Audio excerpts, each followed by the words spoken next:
प्रेम से बोलिए श्रीमद्भागवत महापुराण की जय। श्री भक्तवत्सल भगवान की जय। जय जय श्री राधे। कल के कथा प्रसंग में हम सब ने भगवान के अनेक चरित्रों को श्रवण करते हुए सुनते हुए हम लोगों ने भगवान के विवाह प्रसंग का, विवाह लीला का दर्शन किया था कथा के माध्यम से। बड़ा ही सुंदर कल का मांगलिक प्रसंग था। हम लोगों ने कितना आनंद लिया विवाह प्रसंग में। थोड़ा सा विलंब भी हो गया था, हमने टाइम ज़्यादा ले लिया था कल। और स्वाभाविक है, जन्म महोत्सव के दिन और विवाह के दिन थोड़ा टाइम अधिक हो ही जाता है, तो उसमें आश्चर्य की बात नहीं है। तो कल अधिक टाइम ले लिया था मैंने, लेकिन अब हम टाइम ज़्यादा नहीं लेंगे। भगवान का प्रथम विवाह रुक्मिणी के साथ में संपन्न होता है। सज्जनों, ये रुक्मिणी साक्षात लक्ष्मी का अवतार है।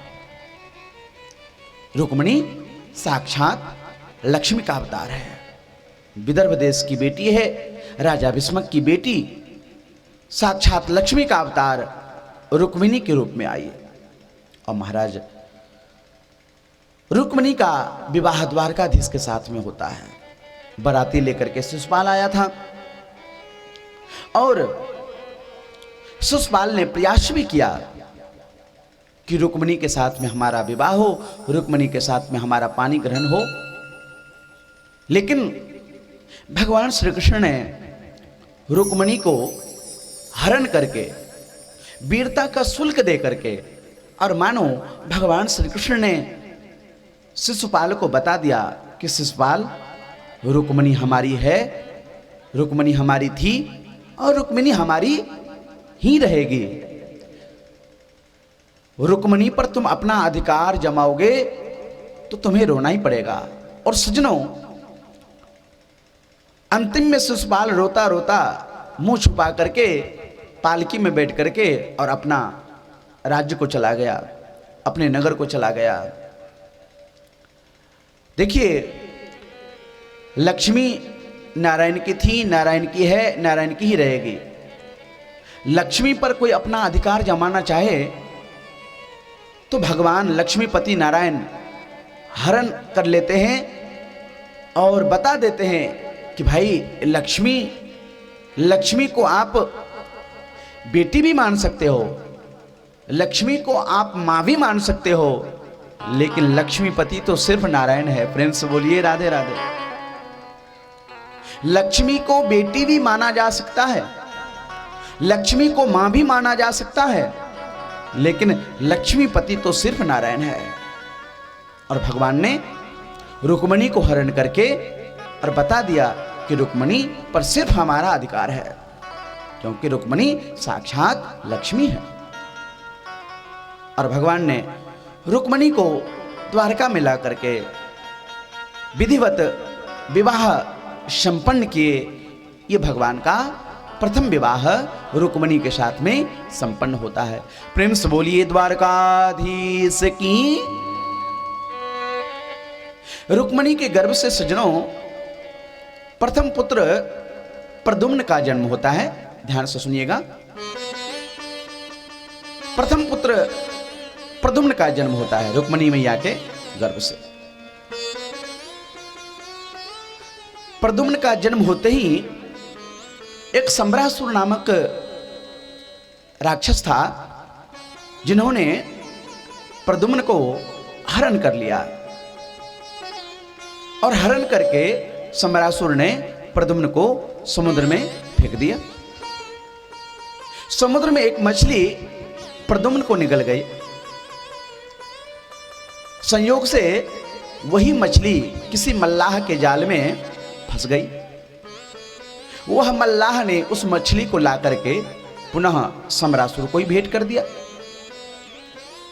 सम्रासुर ने उस मछली को भोजनालय में दे दिया। अब भोजनालय में भोजन बनाने का काम करती थी मायावती, जो कामदेव की ही पत्नी थी। जो कामदेव की ही पत्नी थी वो मायावती रसोई का काम करती थी, रसोई बनाने का काम करती थी। ध्यान से सुनिएगा। अब मछली के जब पेट फाड़े गए, बहुत बड़ी मछली थी, मछली के जब पेट फाड़े गए तो कहा जाता है कि मछली के पेट से प्रद्युम्न निकले, और जैसे मछली के पेट से प्रद्युम्न निकले तो वहां पर देवर्षि नारद जी प्रकट हो गए। नारायण नारायण।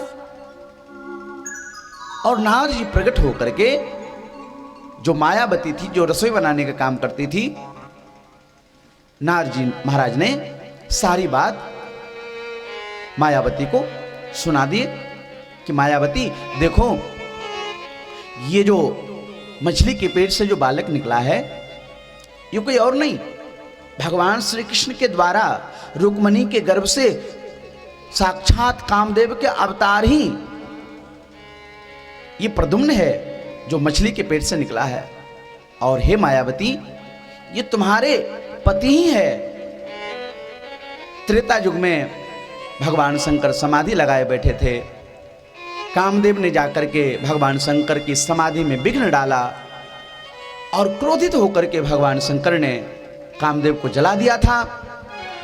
और जब भगवान शंकर ने त्रेता में कामदेव को जब जला दिए तो कामदेव की जो पत्नी थी रति, वह रोती रोती भगवान शंकर के पास में गई और भगवान शंकर से प्रार्थना की, भोलेनाथ हमारे पति को जिंदा कर दीजिए, हमारे पति दे दीजिए। तो भगवान भोलेनाथ ने वरदान दिया था कामदेव की पत्नी रति को। मानस में तुलसी बाबा उल्लेख करते हैं, आप सुनिए। जब जदुवंश कृष्ण अवतारा, जब जदुवंश कृष्ण अवतारा, जब जदुवंश कृष्ण अवतारा, जब जदुवंश कृष्ण अवतारा, होई हरण महा महिभारा, होई हरण महा महिभारा, होई हरण महा महिभारा, होई हरण महा महिभारा, कृष्ण तनय होयहि पति तोरा, कृष्ण तनय होई पति तोरा, कृष्ण तनय होयहि पति तोरा, कृष्ण तनय होई पति तोरा, बचन अन्यथा होहि न मोरा, वचन अन्यथा होहि न मोरा, बचन अन्यथा